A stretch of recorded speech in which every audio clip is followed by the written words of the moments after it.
लोग मैं अच्छे से जानता हूँ कि आपके बोर्ड एग्जाम के जो दिन है वो बहुत ही कम बचे हैं, हो सकता है 40-42 दिन बचे हैं। और सबसे बड़ी बात, जैसे जैसे दिन कम होते जा रहे हैं वैसे वैसे सर का जो टेंशन है वो बढ़ते चला जा रहा है। ऐसे में आप बिल्कुल भी टेंशन मत लो, हम लोग कोशिश करेंगे इस वीडियो में ऐसी चीज़ों पर बात करने की जिससे आप 40 दिनों में या फिर उससे भी कम दिनों में अपना जो बोर्ड एग्जाम है उसकी तैयारी इतनी बेहतरीन कर सकते हो, तो भी आप कम से कम जो है 80% मार्क्स तो ईजिली कवर कर ही लोगे। तो ये तो बस आपके बोर्ड एग्जाम ही है जहाँ पर आपको बहुत ज़्यादा कुछ करना है नहीं। इसलिए हम लोग इस वीडियो में बात करेंगे उस स्ट्रेटेजी के बारे में जिससे हम अपने सिलेबस को बहुत ही कम समय में दोबारा से तैयार कर पाए। उन लोगों के लिए भी जिन्होंने कुछ भी नहीं पढ़ा है वो भी, और जिन लोगों ने अपना सिलेबस अच्छे से पढ़ रखा है, सबको समझ रखा है, वो भी अच्छे से कैसे स्टडी प्लान करेंगे उसके बारे में भी हम लोग इस वीडियो में कंप्लीटली बात करने वाले हैं।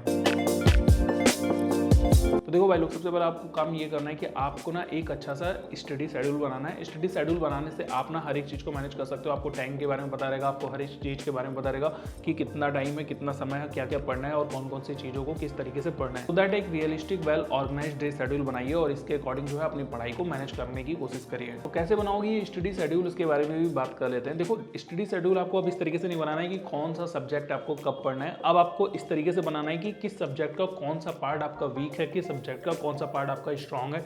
इन सबको लेकर के आपको जो है एक डे शेड्यूल, स्टडी शेड्यूल या फिर आप पूरे एग्जाम का कैरिकुलम शेड्यूल तैयार कर सकते हो।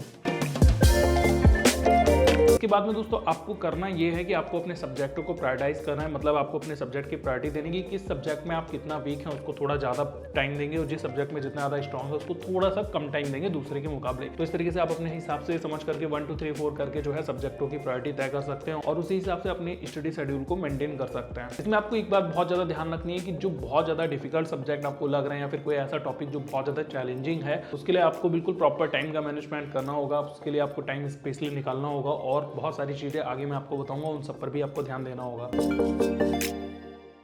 नंबर पर आपको दोस्तों जो आपका सिलेबस है उसको ना ब्रेक डाउन करना होगा छोटे छोटे पार्टों में। यानी कि आपका जो भी सिलेबस है आप इसको छोटे छोटे पार्टों में डिवाइड करिए और देखिए कि कौन से पार्ट को जो है आप अच्छे से समझ चुके हैं और कौन से पार्ट को अभी आप नहीं समझ पा रहे हैं। सिलेबस को ब्रेक डाउन करने से आपको बहुत ही आसानी से चीज़ें पता चल जाएंगी कि आपने अभी तक में क्या क्या पढ़ा है, कितना छोड़ दिया है, कितना इंपॉर्टेंट है, कितना इंपॉर्टेंट नहीं है। और सबसे बड़ी बात, ब्रेक डाउन करने में आप उस पार्ट के कितने मार्क्स आने वाले हैं वो भी आप जरूर उसको नोट डाउन करिए, ताकि आपको पता रहे कि इस सेक्शन को पढ़ने से हमें इतने ही मार्क्स मिलने वाले हैं और ये हमारे लिए ब्रेकेबल नहीं हो पा रहा है, यानी कि इसको हम अच्छे से मैनेज नहीं कर पा रहे हैं। तो इस पर उतना टाइम ना देकर के हम किसी दूसरे टॉपिक पर टाइम दे रहे, सो दैट आपको यहाँ पर जो है अपने सिलेबस को ब्रेक डाउन करना कंपलसरी हो जाता है।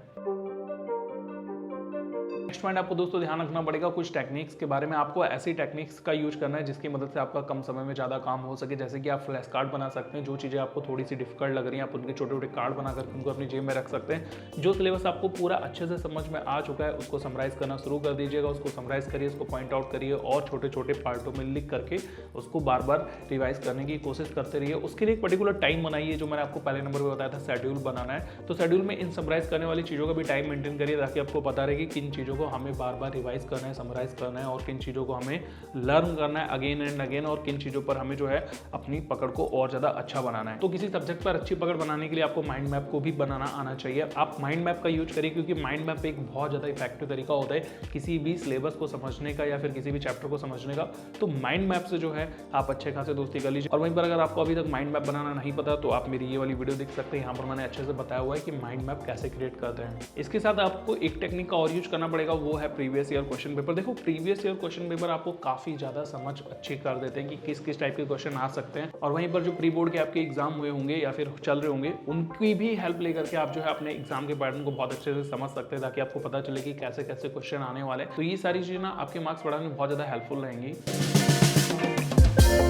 पांचवा पॉइंट दोस्तों आपको ध्यान रखना है कि अब आपको हेल्प लेनी शुरू कर देनी चाहिए। देखो हम लोग ना ऐसे होते हैं कि इतना ज़्यादा डरते हैं कि क्लास में अगर हम लोग कोई क्वेश्चन पूछ लेंगे तो टीचर जो है वो डांट देगा या फिर हमारे आस पड़ोस के जो बच्चे हैं वो हंसने लगेंगे कि बताओ इसको अभी तक ये नहीं पता। एग्जाम्पल के लिए आप क्लास 10th में और आपको √2 की वैल्यू नहीं पता, तो आप इसमें बिल्कुल भी शर्माओ मत, ठीक है। आप टीचर से पूछो, अपने दोस्तों से पूछो, पेरेंट्स से पूछो या फिर आपके बड़े भाई बहन हो, छोटे भाई बहन हो, जिसको भी उस चीज़ के बारे में पता है उससे पूछो। बिल्कुल भी शर्माओ मत, क्योंकि यहाँ पर बात हो रही है आपके मार्क्स की और मार्क्स जो है आगे चल करके आपके लिए काफ़ी ज़्यादा वैल्यूएबल होने वाले हैं। सो दैट आप पूरी कोशिश करिए कि जहां से आपको हेल्प मिल सके वहां से हेल्प लीजिए, लेकिन अपना जो काम है वो अभी कराइए किसी भी हालत में। नेक्स्ट दोस्तों आपको पॉइंट याद रखना है वो ये है कि आपको अपनी पढ़ाई के साथ साथ में अपनी हेल्थ को भी बहुत अच्छे से मेंटेन करना होगा, क्योंकि जैसे जैसे आपके एग्जाम पास में आते चले जाएंगे वैसे वैसे जो आपका ब्रेन है ना उस पर प्रेशर बढ़ता चला जाएगा और आप जो है उतना ही परेशान होते चले जाओगे। सो दैट आपको बहुत ज़्यादा अपने हेल्थ को लेकर के कॉन्शियस होना पड़ेगा, आपको अपने माइंड को बिल्कुल शांत रखना पड़ेगा। इसके लिए आप बहुत सारी चीज़ें कर सकते हो। इसके लिए आप सबसे पहले मेडिटेशन वगैरह यूज कर सकते हो, माइंडफुलनेस कर सकते हो। इसके अलावा आप अच्छी स्लीप को भी लेकर के माइंड को रिलैक्स कर सकते हो। तो ये सारी चीज़ें आपकी हेल्थ पर काफ़ी ज़्यादा अच्छा इफेक्ट डालेंगी, जिससे आप जो है एग्जाम में अच्छा परफॉर्म कर पाओगे और जो भी चीज़ें समझ रहे हो या पढ़ रहे हो या फिर जो याद कर रहे हो वो लंबे टाइम तक के लिए याद भी रहेगा। इसके अलावा दोस्तों एक पॉइंट और भी जोड़ना चाहूँगा हेल्थ के लिए, वो ये है कि ठंडक के टाइम पर हम लोग पानी पीना कम कर देते हैं, जिससे हमारा ब्रेन जो होता है वो उतना ज़्यादा ओपन रह नहीं पाता है, वो सिकुड़ना शुरू हो जाता है। सो दैट आप पूरी तरीके से हाइड्रेट रहिए, प्रॉपर पानी पीते रहिए, कोशिश करिए 2 लीटर पानी पीते रहें। अगर आप सिर्फ पानी ही पिएंगे और अपनी बाकी किसी भी चीज़ पर ध्यान नहीं देंगे तो आपके मार्क्स बहुत ज़्यादा इंप्रूव हो जाने वाले, क्योंकि आपका जो ब्रेन है ना जितनी चीज़ों का आपने पूरे साल पढ़ा है वो सब कुछ अच्छे से याद करके उसको समराइज करने में, उसको रिमेंबर कराने में जब एग्जाम के टाइम पर आप बैठेंगे तो फटाक से आपके दिमाग में रिकॉल हो जाएगा कि हाँ भाई इस क्वेश्चन का आंसर हमने जो है उस समय पर आज से 3, 4, 5 महीने पहले पढ़ा था, उसका आंसर ये है। तो पानी का काफ़ी ज़्यादा इफेक्ट होता है, इसीलिए पानी को जरूर पीते रहिए। अब भाई देखो बचे हैं 40 या 30-35 दिन जब भी आप इस वीडियो को देख रहे होगे, तो अब इतने कम दिनों में बोर्ड एग्जाम की तैयारी हम कैसे कर सकते हैं? उसके लिए भैया बस एक ही तरीका ये है कि आप जिन चीज़ों को पढ़ चुके हो उन चीज़ों का प्रॉपर रिवीजन करते रहो, और जिन चीज़ों को अभी तक नहीं पढ़ा उन चीज़ों को समझने की कोशिश करो। और 7-8 दिन पहले उन चीज़ों को बिल्कुल भी मत पढ़ना जो आपको अब समझ में नहीं आई है, सिर्फ और सिर्फ रिविजन ही करना है ना बोर्ड एग्जाम से पहले। तो ये जो रिविजन वाला टॉपिक है ये बहुत ज़्यादा जरूरी है। आप जितना ज़्यादा रिविजन करोगे उतना ज़्यादा आपको फायदा होते चला जाएगा।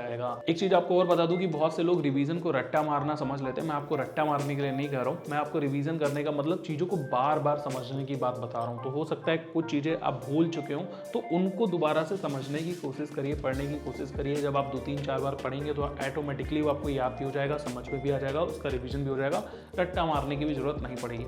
रट्टा मारने का मतलब ये होता है कि आपको कॉन्सेप्ट समझ में नहीं आया, बस आप उसको डिट्टो याद कर लेते हैं। लेकिन रिवीजन करने का मतलब ये होता है कि आपको चाहे कॉन्सेप्ट याद हो चाहे नहीं, लेकिन आप उसको अगेन समझ जाते हैं। ठीक है, उसका क्या मतलब, उसका क्या सेंस है, वो सारी चीजें आप जो है दोबारा से समझने की कोशिश करते हैं। तो रिवीजन और रट्टा मारने में फर्क है।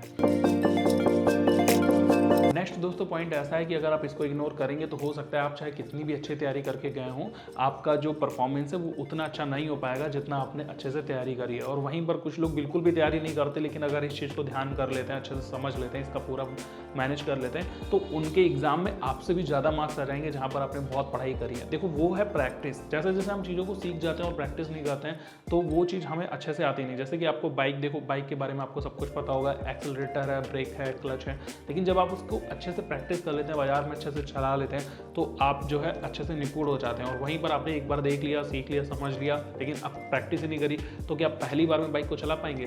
तो वही चीज़ होता है कि एग्जाम में जब आप पहली बार बोर्ड एग्जाम में बैठ करके लिख रहे होंगे तो आपने प्रैक्टिस तो कभी किसी चीज़ की करी नहीं है, किसी क्वेश्चन को नहीं लिखा, किसी सवाल को नहीं लगाया।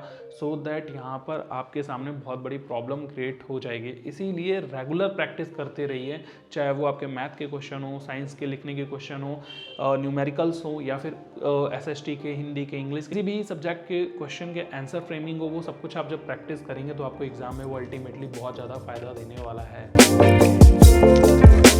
नेक्स्ट दोस्तों आपको एक और पॉइंट ध्यान रखना है, वो ये है कि आपको पॉजिटिव रहना है। पॉजिटिव जितना ज़्यादा आप रहेंगे उतना ही ज़्यादा आपको जो चीज़ें हैं वो हल्की लगेंगी, लाइट लगेंगी, और आप उनको उतना ही ईजिली हैंडल कर पाएंगे। देखो होता ये है कि यार लोग ना बहुत ज़्यादा हवा बना देते हैं कि बोर्ड एग्जाम है, बोर्ड एग्जाम है, और बहुत ज़्यादा अंदर से डरने से लग जाते हैं।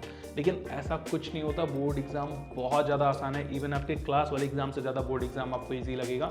जब आप क्लास 10 का एग्जाम दे करके वापस आएंगे ना, तो इस वीडियो के नीचे कमेंट करके बताना कि बोर्ड एग्जाम का मतलब क्लास 10th और 12th वाले दोनों लोग, कि बोर्ड एग्जाम का जितना बड़ा हुआ था क्या वो सच में उतना ही डिफिकल्ट थे? बिल्कुल भी नहीं। बहुत ज़्यादा स्मूथ प्रोसेस होता है, बहुत ज़्यादा अच्छा एनवायरनमेंट बनाया जाता है, और सब आपके आसपास के अपने ही दोस्त होते हैं। तो आपको ये भी नहीं कि अननोन पर्सन के साथ में बैठ करके जो है आपको कुछ एग्जाम देना या फिर कोई नई प्रैक्टिस करने जा रहे हो। नहीं, आपने ऑलरेडी वो चीज़ पता नहीं कितनी बार कर रखी है। सो दैट बिल्कुल भी आप घबराए मत। बस वहाँ पर आपको एक चीज़ नहीं मिलेगी, बस वो ये होगा कि वहाँ पर जो इन्विजिलेटर होते हैं वो दोस्तों आपको एकदम डिफरेंट पर्सन मिलेंगे, जिनको आपने पहले कभी भी नहीं देखा होगा। बाकी सब कुछ सेम है, आपकी कॉपी वही, आपका पेन वही, आपकी सीटें वही, मतलब क्लासरूम भी चेंज हो जाता है। ठीक है, स्कूल क्लासरूम तो बहुत आसान होता है। ठीक है, तो कुल मिलाकर के कहने का मतलब है आपको घबराना नहीं है कि बोर्ड एग्जाम है और नंबर अगर कम आ भी गए तो भी टेंशन लेने की ज़रूरत नहीं है, क्योंकि इन नंबर्स का उतना बड़ा वैल्यू नहीं है।